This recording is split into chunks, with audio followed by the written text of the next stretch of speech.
my older brother and I, we were first. We were adopted. We were all adopted as babies. But at the time, the way that adoption worked was we were flown to LA by other people, and my parents flew to LA and got us.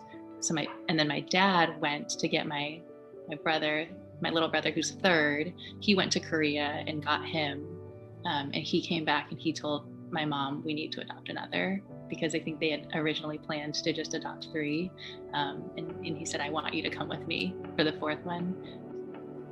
I think of that as we're widening our table. Like, it's just, there's the need. And so I think in a lot of ways, they've just lived their life being invited to the table and then making space at the table for others.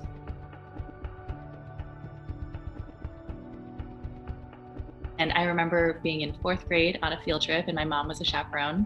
And I had a really just loudmouthed friend named Gina.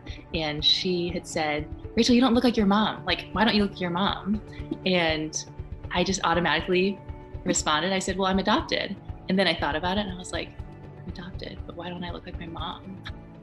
It was almost only when other people had pointed it out in maybe their own confusion or their own curiosity that it made me think about it. And I even think about the ways that, you know, just even as an Asian American woman growing up in a white world, it wasn't something that I thought about looking different until other people pointed it out. When someone was adopted into their Roman family, the father made a lot of effort to make that adopted son in his image as much as possible. Like, you're gonna do business the way I do. You're gonna talk the way I do. You're gonna treat people the way that I do. And going, everything I've known about you and your parents is that generosity marks your family. You know, like, and so there's pieces of that you go, oh, of course you were in the image. Yeah, and you use the word generosity, right? Like, that was really sweet, and I was tearing up when you said that, because that's probably the main and first word that I've thought of for years when I think about who my parents are, specifically my dad.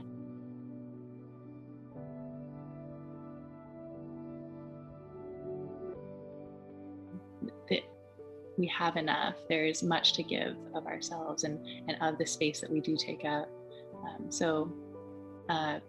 And maybe partly because we also have grown up in a white world, but have been other and not white and maybe treated as other. I feel like I do have maybe a lifelong perspective of being given space at the table through my family, and then also seeing where maybe I don't have space at the table in other contexts, and wanting to maybe even just continue and perpetuate that reality of everyone is welcome, everyone does have space at the table. I think I've just been really blessed and grateful to have had parents who have just lived this out and shown me like who God is in the ways that they've loved us and chosen us and made us their own, and then the ways that Paul, you know, changed that understanding and kind of widened people's understanding of